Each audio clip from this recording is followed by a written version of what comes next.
A former rescue swimmer turned lighthouse keeper saves a mysterious man from drowning during a violent storm, only to discover a devastating connection that will change both their lives forever. This heart-wrenching 5-part story explores guilt, redemption, and whether love can survive the darkest truths. Hey there, seekers of the unknown. This story will show you how even the wildest creatures bow to the fire of humanity. Entered the legend. The lighthouse beam swept across the churning black waters, its pale light cutting through sheets of rain that hammered against the rocky shore. Maya Chen pressed her face to the cold glass of the observation deck, watching the storm tear at the sea below. 3 months she'd been the keeper of Ravens Point Light. 3 months of solitude after the accident that had cost her everything. The radio crackled with static. "Lighthouse Keeper, this is Coast Guard Station 7. We have a distress signal 2 miles northeast of your position. Vessel taking on water." Maya's hands trembled as she reached for the radio. She hadn't spoken to another soul in weeks. "Copy, Station 7. I see the vessel." Through the storm, a small fishing boat fought against waves that dwarfed it. One figure moved on deck, struggling with equipment that should have required a full crew. Maya grabbed her emergency beacon and rain slicker, muscle memory from her old life as a rescue swimmer taking over despite the fear that had kept her landlocked for months. The path down the cliffs was treacherous in good weather. Tonight it was nearly suicide. Rain turned the rocks into glass, and wind tried to tear her from the narrow ledge. But someone was dying out there, and Maya had sworn an oath once. Some promises couldn't be broken, even by grief. She launched the emergency raft into the violent surf, fighting every instinct that screamed at her to turn back. The boat was closer now, listing heavily to starboard. She could see the lone figure more clearly, tall, dark-haired, moving with desperate efficiency as water poured through a gash in the hull. "Over here," Maya shouted over the storm, her voice barely carrying across the water. The man looked up, and even through the rain and darkness she could see his face clearly. Sharp features carved by exhaustion and something deeper. Pain, maybe. Recognition of death approaching. His eyes met hers across the churning water, and something passed. Between them, an understanding that they were both far from shore in more ways than one. "I can't swim," he called back, his voice rough with salt water and desperation. Maya's breath caught. The one thing she couldn't face. The one fear that had driven her to this isolated rock in the first place. "You have to try. The boat won't make it." The fishing vessel groaned, metal crying against metal as another wave smashed into its wounded side. The man looked at the black water, then back at Maya. In his eyes, she saw the same terror that woke her every night. "What's your name?" she shouted. "Derek? Derek Castellanos?" "Maya, I'm coming for you." She began rowing toward the sinking boat, fighting against every wave that tried to push her back. The water was arctic, numbing her hands on the oars. Each stroke was a battle against the current and against the memories of another storm. It's another rescue, another man who'd looked at her with trust in his eyes before the sea claimed him. Derek was bailing water frantically now, but it was a losing fight. The boat listed further, and Maya could see it would go down within minutes. "You have to jump," she called as she drew closer. "I told you I can't swim. I'll catch you." "Promise." He stared at her through the rain, weighing certain death against uncertain survival. Maya held his gaze, willing him to trust her, to believe in her when she barely believed in herself anymore. Derek climbed onto the boat's rail, balanced for a moment against the storm, and jumped. The moment he hit the water, Maya knew they were both in trouble. Derek's head disappeared beneath the surface instantly. Maya dove without thinking, the Arctic water shocking her system as she plunged into the black chaos. Her rescue training kicked in, overriding the panic that threatened to freeze her lungs. She grabbed Derek's jacket as he thrashed wildly, pulling him up.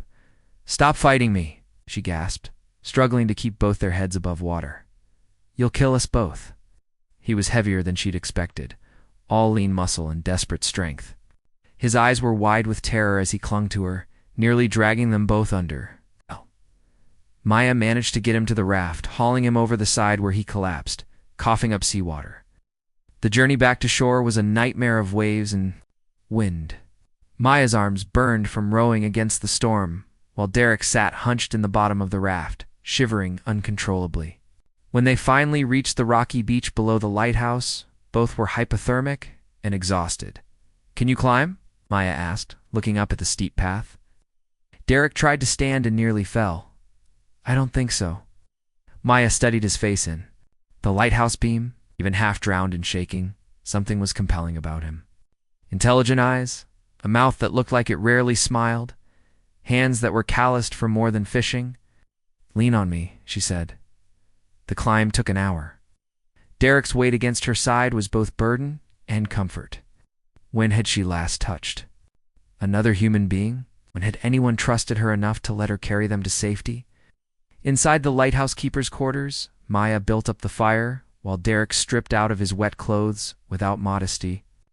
She tried not to notice the scars across his back.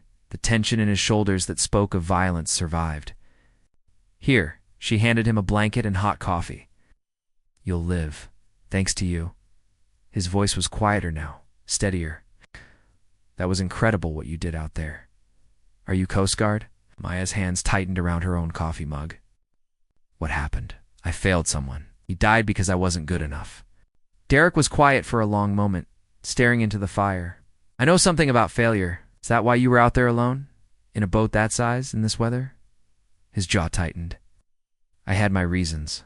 Suicide mission reasons." Derek looked at her sharply. "You don't know anything about me? I know you were running from something.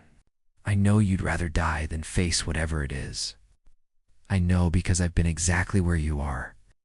The honesty in her voice seemed to catch him off guard. He studied her face in the firelight, taking in her short-cropped black hair, the scar above her left eyebrow, the way she held herself like someone expecting to be hurt. "What's your story then, lighthouse keeper?" "I was part of a rescue team. Hurricane Katrina aftermath. We were pulling survivors from rooftops when the water started rising faster than anyone predicted." Maya's voice grew distant. "There was a man, maybe 50, trapped in his attic. I went in after him, but the house shifted. Beam came down, pinned his leg. I tried to lift it, tried to dig him out, but the water kept rising. Maya, he looked at me just like you did tonight, trusting me to save him. And I had to watch him drown because I wasn't strong enough." Derek set down his coffee and moved closer to her on the couch. "That wasn't your fault, wasn't it? I was the one who said we could make the rescue. I was the one who convinced him to trust me. And how many people did you save before that?" "How many after?" Maya's laugh was bitter. "None after. "I Quit the next day." Derek's hand covered hers, warm and rough from the salt water. "You saved me tonight. Yeah, well, maybe I'm just stubborn. Or maybe you're exactly who you're supposed to be." The intimacy of the moment scared her. She pulled her hand away. Standing abruptly, "You should get some rest. Tomorrow, the Coast Guard will come looking for your boat. Think you can catch a ride back to the mainland?" Derek stood too, the blanket wrapped around his waist. "What if I don't want to go back?" "Everyone wants to go back eventually. This place, it's not for people. It's for running away. Then maybe we understand each other better than you think." Maya turned to face him fully. In the firelight, with his hair drying in dark waves and his eyes intense with something she couldn't name, Derek was beautiful in a dangerous way. It's the kind of beauty that had always been her weakness. "Why were you really out there tonight?" she asked. Derek was quiet so long she thought he wouldn't answer. "Finally, because I killed someone. And tomorrow, his family finds out it was me." Maya stared at Derek, the confession hanging between them like smoke from the dying fire. Outside, the storm was beginning to subside, but inside the small room, the air felt charged with electricity. "You're a murderer." Her voice was flat, matter of fact. "Yes. And you came out here to die rather than face the consequences." "Yes." Maya studied his face, looking for signs of deception or madness. She found neither. Only exhaustion and a bone-deep weariness that matched her own. "Tell me," she said. Derek sank back onto the couch, the blanket pooling around him. His name was Marcus Webb, 17 years old. I was driving home from my nephew's birthday party. Had 2 beers over 4 hours, completely sober, but it was raining, and visibility was shit. He paused, staring into the fire. Kid ran right out into the street, chasing a basketball. I hit the brakes, swerved, but there wasn't time. The impact. Killed him instantly. That's not murder. That's an accident.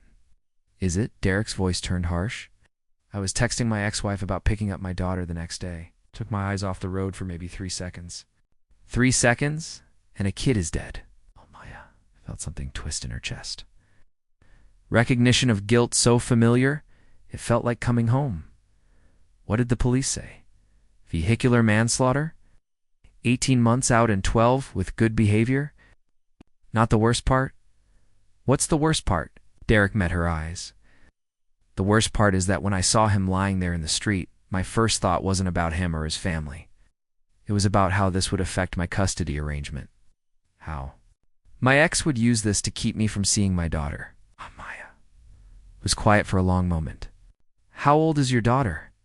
7. Her name's Sophie.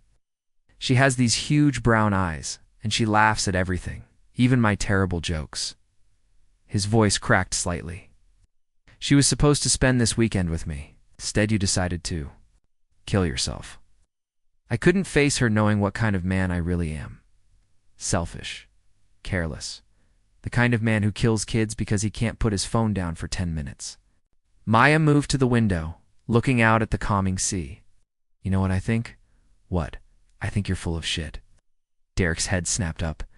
Excuse me, you heard me? You're full of shit, Derek Castellanos. You want to know why? She turned back to face him. Because I spent 3 years working search and rescue. I've seen real monsters. It's the kind of people who hurt kids on purpose, who drive drunk and kill families. Who don't give a damn about anyone but themselves.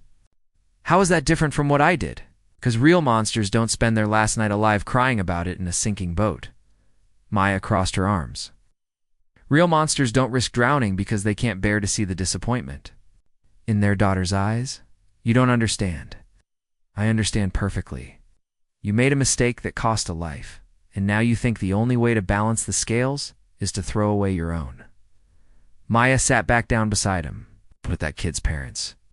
His siblings, his friends, they don't get to throw their lives away. They have to keep going. And your daughter? She has to grow up thinking her father was such a coward that he chose death over fighting to be better for her. Derek's hands were shaking. I can't take it back. I can't bring him back. Oh, you Can't. But you can honor his life by living yours differently.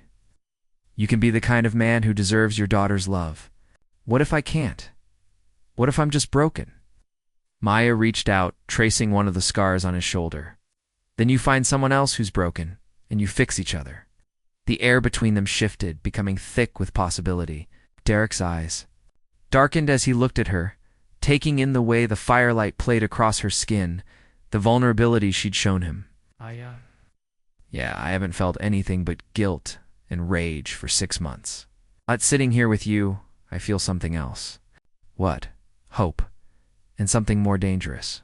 Before she could ask what, his mouth was on hers, desperate and searching. Maya kissed him back with equal hunger, her hands tangling in his damp hair. This was insane.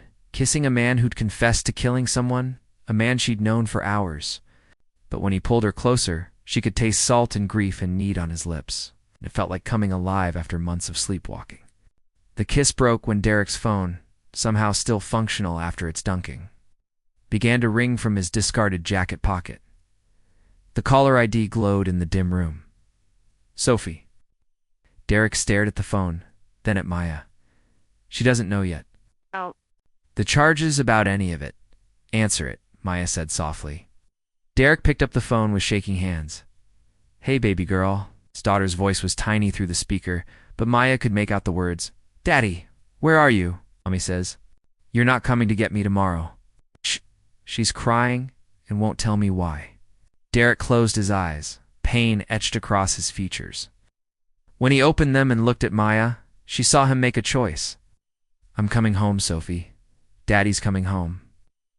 3 weeks later, Maya stood in the courthouse hallway watching Derek's sentencing hearing through the small window in the door. He wore a dark suit that made him look smaller, somehow more vulnerable. His ex-wife sat in the front row with Sophie, whose brown eyes were red from crying. Maya had driven 8 hours from the lighthouse to be here, telling herself it was closure. But when Derek turned and saw her through the window, the relief on his face told her it was something else entirely. They'd spoken every night since the storm. Long conversations that started about his legal case and ended with confessions they'd never made to another living soul. Maya found herself counting down the hours until his calls found herself imagining what it would be like to wake up beside someone who understood the weight of carrying guilt. 12 months, Derek said when he found her after the hearing. Suspended. Sentence, probation, community service. That's good news. He didn't sound happy. Maya, there's something I need to tell you. Before he could continue, a woman approached. Tall, blonde, beautiful in the way that came from money and good genetics. Derek's ex-wife. So you're the woman my husband's been talking to every night, she said, her voice cold. Ex-husband, Derek corrected quietly. Not for much longer, if you have anything to say about it. The woman turned to Maya. I'm Jennifer. Derek's told me so much about you. Maya felt something twist in her stomach. Has he? Oh yes, the troubled lighthouse keeper who saved his life. Very romantic. Jennifer's smile was sharp as glass. Tell me, did he mention that he's been calling me every morning too? Begging me to take him back? Promising he'll be a better husband if I just give him another chance? Maya looked at Derek, whose face had gone pale. Is that true? Maya, I can explain. It's quite simple, really, Jennifer continued. Derek's lawyer advised him that his chances with the judge would be better if he appeared to be reforming his life. A reconciliation with his family. A commitment to being present for his daughter. So he asked me to consider it, and Maya's voice was barely a whisper. I said I'd think about it. After all, Sophie needs her father. And Derek can be very persuasive when he wants something. Maya felt like she was drowning again, the way she had the night of the hurricane. Derek, it's not what you think. Then what is it? 'Cause it sounds like you've been playing both sides. The grieving widower, looking for redemption with me. The reformed husband with her. I was confused. I am confused.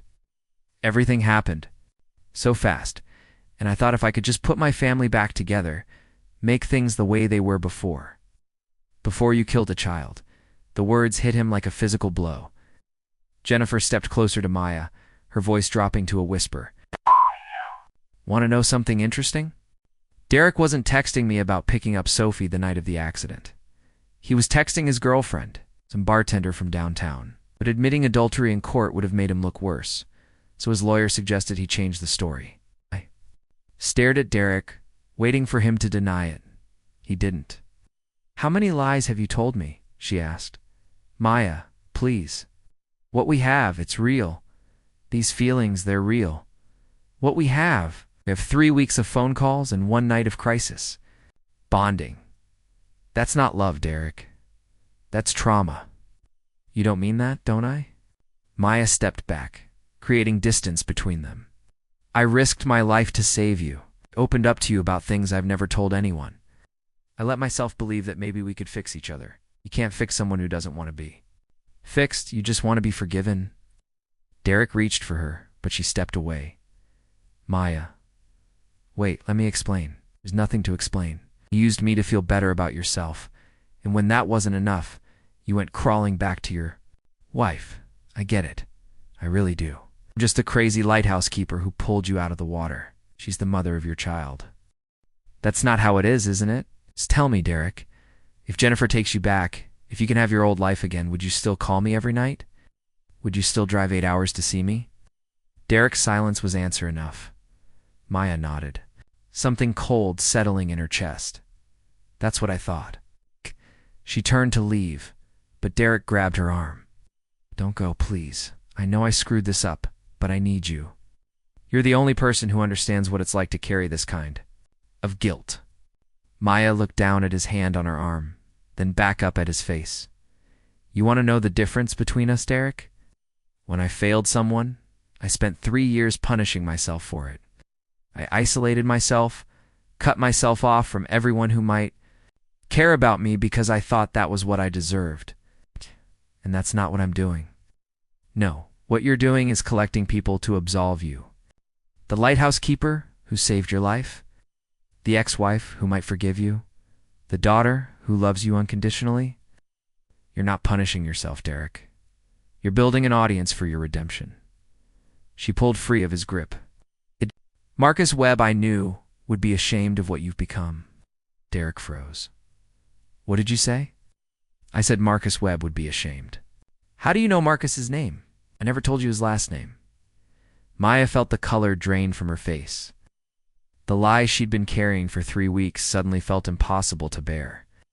Maya, how do you know Marcus Webb? The courthouse hallway suddenly felt airless. Maya could hear Derek's breathing, sharp and quick, could see Jennifer watching them with the fascination of someone witnessing a car accident. Maya, Derek's voice was deadly quiet. How do you know Marcus Webb? Maya closed her eyes, feeling the weight of the secret she'd carried since the moment she'd pulled him from the water. He was my nephew. The silence stretched between them like a chasm. When Maya opened her eyes, Derek was staring at her with a mixture of horror and disbelief. Your nephew? My sister Elena's boy. She raised him alone after his father left. Marcus was staying with me the weekend before he died because Elena was working a double shift at the hospital. Maya's voice was steady, but tears began flowing down her cheeks. He loved basketball. That's why he was out in the rain that night. He was so excited about the new ball Elena had bought him for making honor roll. Derek stumbled backward as if she'd struck him. You knew. The whole time you knew who I was. I recognized your name when the Coast Guard called it in. Derek Castellanos, the man who killed my nephew. But when I saw you out there drowning, I couldn't just let you die. Why? The word came out broken. Why would you save me? Because Marcus would have wanted me too. Because he was the kind of kid who cried when we had to take spiders outside instead of killing them. Because he believed people deserved second chances, even when they didn't deserve forgiveness. Jennifer stepped forward, her expression shifting from cruel satisfaction to something approaching shock. This is insane. Derek, she's been manipulating you this entire time. No, Derek said, his eyes never leaving Maya's face. I manipulated her. I lied to her, used her guilt against her, made her believe we were the same. He ran his hands through his hair. Jesus, Maya, how could you stand to touch me? How could you kiss me? Because I thought maybe if I could save you, it would mean something. Maybe it would balance out all the people I couldn't save. Maya wiped her eyes. But you don't want to be saved, Derek. You want to be absolved, and I can't give you that. What do you want from me? His voice was raw with pain. I'll wait. I want you to stop running. I want you to face what you did instead of hiding behind lawyers and reconciliations and redemption narratives. Maya stepped closer, her voice dropping to a whisper. I want you to visit Marcus's grave and tell him you're sorry. Not because it will make you feel better, but because he deserves to be remembered by the person who took his life. And then what? What happens after I do that? Then you learn to live with what you've done. You become the kind of man who would never text while driving again. You raise your daughter to be better than both of us. You honor my nephew's memory by not wasting the life you have left. Derek was crying now, ugly sobs that shook his whole body. I'm so sorry, Maya. I'm so goddamn sorry. I know you are, but sorry isn't enough. It's never enough. Maya turned to Jennifer, who had gone very quiet. It's all yours. But if you take him back, make sure it's because you love him, not because you want to punish him. Trust me, he's doing that well enough on his own. She started to walk away, but Derek called after her. Maya, wait. What about us? About everything we said to each other? Yeah, Maya paused at the courthouse doors, not turning around. What about it? You think love conquers all? You think because we understood each other's pain, that somehow made what you did okay? I thought it meant we had a chance. We never had a chance, Derek. The moment you got behind the wheel that night, you made sure of that. Maya finally turned to look at him one last time. But maybe that's okay. Maybe some people aren't supposed to get happy endings. Maybe some of us are just supposed to keep other people from making the same mistakes. So you're going back to your lighthouse? Going back to running away? No, Maya said, surprising herself with the certainty in her voice. I'm going back to Elena. I'm going to tell her about you. about how sorry you are, about how you wanted to die rather than face what you'd done. And then I'm going to help her get through another day without her son. Will you tell her that I loved you? That for 3 weeks you made me believe I could be better? Maya considered this, studying Derek's face one last time. Even now, after everything, there was something in his eyes that called to her. The recognition of shared damage, the promise of understanding that she'd never find with anyone else. No, she said finally, because that would be about you, not about him. And Marcus has been background music in his own story for long enough. Maya walked through the courthouse doors and into the bright afternoon sun. Behind her, she could hear Derek crying in Jennifer's voice, sharp with questions and accusations. She didn't look back. 6 months later, Maya received a letter at the Lighthouse. Derek's handwriting, careful and deliberate. Maya, I visit Marcus's grave every week. I tell him about Sophie's soccer games and the community garden. I help maintain and the support group I joined for people who've caused accidents. I tell him I'm trying to be worthy of the extra years I have that he doesn't, and never mention you because you were right. This story was never about us. But if you ever want to know that someone is living differently because you pulled him out of the water that night, I am. Thank you for saving my life. Thank you for not letting me waste it. Derek. Maya folded the letter carefully and placed it in the drawer with all the others. Then she picked up the phone and dialed her sister's number. Alina, it's Maya. I was thinking of visiting this weekend. Maybe we could go see Marcus together. Aside, the lighthouse beam swept across calm waters, guiding travelers safely to shore. The end.